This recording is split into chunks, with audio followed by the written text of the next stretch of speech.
दोस्तों, आज मैं आप सबके लिए सास बहू की एक प्यारी सी कहानी लेकर आई हूँ। सुशीला ने अपने बेटे जय के लिए लड़की ढूंढने के लिए सभी रिश्तेदारों, दोस्तों से कह दिया था।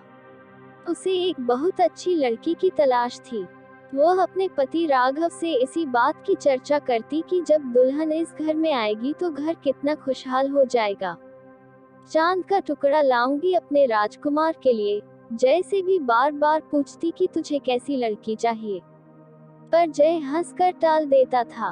क्या मम्मी अभी कहाँ, मुझे बहुत कुछ करना है।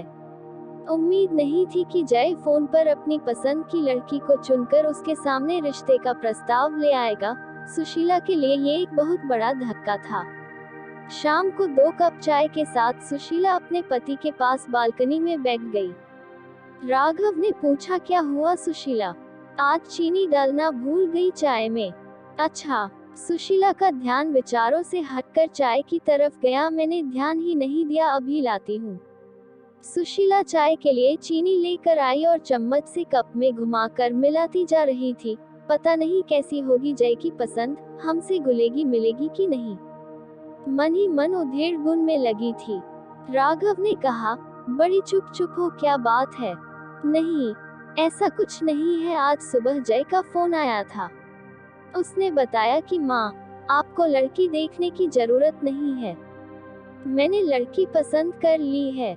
सुशीला के पति को जब उसने जय से हुई बातचीत के बारे में बताया तो वो पूछने लगे कि अच्छा, कौन है लड़की, कहाँ से है, क्या करती है, कुछ पूछा नहीं तुमने?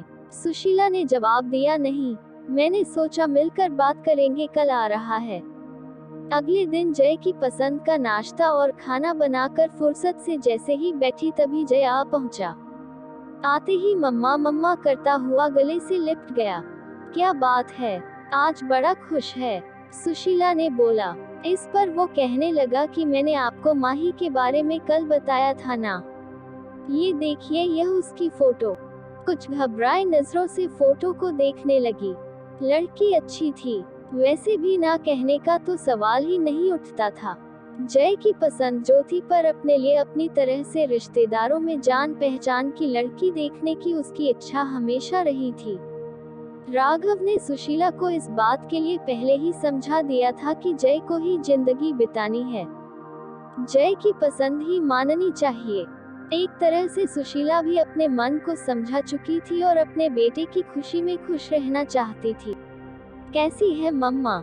जय ने उत्सुकता से पूछा। प्यारी है। कहाँ रहती है, क्या करती है?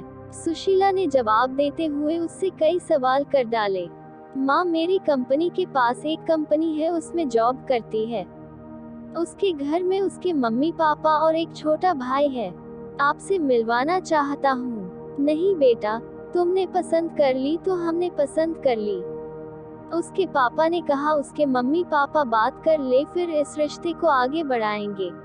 जय ये सुनकर बहुत खुश हुआ और माही के मम्मी पापा का नंबर तुरंत अपने मम्मी पापा का दे दिया। कुछ दिन बाद दोनों का रिश्ता पक्का कर दिया। माही सावले रंग रूप की थी, हाँ, आंखें जरूर बड़ी थी, लेकिन उसे देखकर सुशीला को लगा कि मैं तो इसे अच्छी ढूंढ कर लाती। गोरी चिट्टी पर मन महसूस कर रह गई। सगाई धूमधाम से हुई, शादी भी हो गई, पर सुशीला को चिंता थी कि कोई मेहमान बहू के सांवले रंग पर ना कुछ बोल दे। लेकिन उसने देखा माही के चेहरे पर एक मुस्कान रहती थी। दुल्हन थी माही, पर फिर भी सबका ध्यान रख रही थी। आपने पानी लिया, कुछ खाया? सब रिश्तेदार तारीफ करते नहीं थक रहे थे, पर माही ज्यादा बोलती नहीं थी। शायद उसकी आदत ही ऐसी थी, कम बोलना। सुशीला को माही से ज्यादा बातें करने का समय नहीं मिला। पहले मेहमान रहे, फिर वो हनीमून पर चले गए। वहां से लौटे तो दोनों की छुट्टियां खत्म हो गई थी और दोनों दिल्ली लौट गए। जय ने 2 कमरों का एक मकान किराए पर लिया हुआ था। माही और वह दोनों साथ ही निकलते थे। दोनों की कंपनी पास पास थी। फोन पर थोड़ी बहुत बात हो जाती थी, क्योंकि सुशीला को हमेशा राघव से माही की ही बात करनी होती थी। वो हमेशा कहती, माही शायद हमें पसंद नहीं करती। सुशीला को शिकायत होती थी कि वो दोनों घर नहीं आते। इस पर उसके पति राघव उसे समझा देते कि उनको छुट्टी नहीं मिल रही होगी। अभी शादी पर ली तो थी कितनी सारी छुट्टी, पर सुशीला के मन में एक डर था। बिना जान पहचान शादी हुई है। माही के कम बोलने की आदत की वजह से सुशीला और माही शादी होने के बावजूद भी एक दूसरे को ज्यादा करीब से नहीं जान पाए थे। एक दिन जय ने फोन किया और कहा, आप और पापा कुछ दिन के लिए आ जाओ। हम दोनों को छुट्टी नहीं मिल रही है, लेकिन आप लोग यहाँ आ जाए, साथ मिलकर रहेंगे। सुशीला ने बहुत आनाकानी करते हुए मना किया, नहीं, अभी नहीं, फिर कभी। लेकिन जय मानने को तैयार ही नहीं था। अच्छा, तेरे पापा से पूछकर बताऊंगी। राघव के हाँ कहने पर सुशीला की खुशी बढ़ गई और उसने एक लिस्ट तैयार कर ली कि क्या क्या राघव के साथ वह बाजार से जाकर जय की पसंद का लेगी।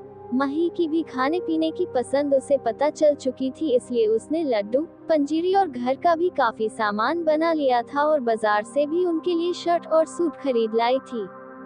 आखिर पहली बार बेटे और बहू के पास रहने जा रही थी। राघव और सुशीला टैक्सी करके दिल्ली पहुंच गए। सुशीला सोचने लगी, माही ऑफिस होगी, छुट्टी तो ही नहीं होगी। दरवाजे पर ताला नहीं था। सुशीला को अच्छा महसूस हुआ। डोरबेल बजाते ही माही ने पैर छुए और नाश्ता और चाय लेकर आ गई। माही ने कहा कि आप नहा धोकर कपड़े बदल लीजिए, मैं थोड़ी देर में खाना लाती हूँ। सामने नया टॉवल रख दिया। ये देखकर राघव मुस्कुराए। थोड़ी टेढ़ी निगाह से सुशीला थोड़ी सी मुस्कुराहट के साथ नजरें नीची करके नाश्ता करने लगी। देखा, बहू कितनी समझदार है। राघव के कहने पर सुशीला कुछ नहीं बोली, कहती भी क्या। शाम को जब जय आया तो सब खुशी से मिले। सुशीला सामान दिखाने लग गई। सब खुश थे। जय, सुशीला और राघव बातें कर रहे थे। माही अपने इधर उधर के काम समेटने में लगी थी, बस एक छोटी सी मुस्कुराहट लिए। रात का खाना बाहर से ही ऑर्डर कर दिया था। सबने मिलकर खाना खाया। खा पीकर सब सोने चले गए। माही ने 2 चादर, 1 जग पानी और गिलास सब रख दिया था। सुशीला को मन ही मन खुशी हो रही थी। जैसा उसने सोचा था माही वैसी ही थी। घर को घर समझने वाली। अगले दिन ऑफिस था। जय बताता था कि दोनों कॉर्नफ्लेक्स खा कर जाते थे। सुशीला ने सोचा उन्हें कंपनी में मिल जाता होगा खाना, इसलिए कुछ ज्यादा खा कर नहीं जाते। उसने सोचा क्यों ना मैं अपने राघव के लिए कुछ बना लूं। तभी माही की आवाज से उसका ध्यान टूटा। माँ, नाश्ता रेडीमेड है, ढोकला जय ने बाजार से ला दिया था। सुशीला ने देखा माही नया सूट पहनकर तैयार थी। ये वो सूट था जो सुशीला लाई थी। माही ने आगे बोला, खाना बना दिया है, खा लीजिएगा। अपने दिए सूट में माही को देखकर सुशीला को खुशी महसूस हुई कि माही ने दिए का मान रखा। सुंदर लग रही हो माही, सुशीला ने धीरे से कहा और तुरंत बात पलट दी। अरे, मैं बना लेती नाश्ता। माही ने कहा, नहीं माँ, आप क्यों काम करेगी। अच्छा, चलते हैं, कहकर गले लगकर ऑफिस के लिए निकल गई। सुशीला ने माही की आंखें पढ़ ली थी कि बिजी होने पर भी छोटी छोटी बातों का ध्यान रख रही थी। माही, राघव सुनो। सुशीला ने अपने गालों पर हाथ रख कर कहा, मुझे माही के गले लगने का स्पर्श देर तक महसूस हो रहा है। आज अपनी बेटी होती तो ऐसे ही गले लगती। राघव ने भी अखबार पढ़ते पढ़ते भावुक दिल से हाँ कहा। लेकिन अगले दिन राघव से सुशीला कहने लगी, क्या फायदा आने का, दोनों को छुट्टी भी नहीं है और टाइम भी नहीं बिता पाते हमारे साथ। राघव ने भी हाँ में हाँ मिला दी। सुशीला कहने लगी कि 1-2 दिन में हम चले जाएंगे। अगले दिन माही सुबह ही नाश्ता बनाने में लग गई। सुशीला ने माही से कहा, तुम तैयार हो जाओ, ये मैं कर लूंगी। नहीं माँ, आज शुक्रवार है, हम दोनों ने छुट्टी ली है और शनिवार इतवार की तो छुट्टी होती ही है हमारी। 3 दिन आपको ये शहर घुमा देंगे। मन ही मन सुशीला मुस्कुरा रही थी कि बेटे बहू के साथ पूरा दिन बिताएंगे। चारों घूमने निकल गए। जहाँ भी संभल कर चलना होता माही तुरंत सुशीला का हाथ पकड़ लेती। 3 दिन पता ही नहीं चले।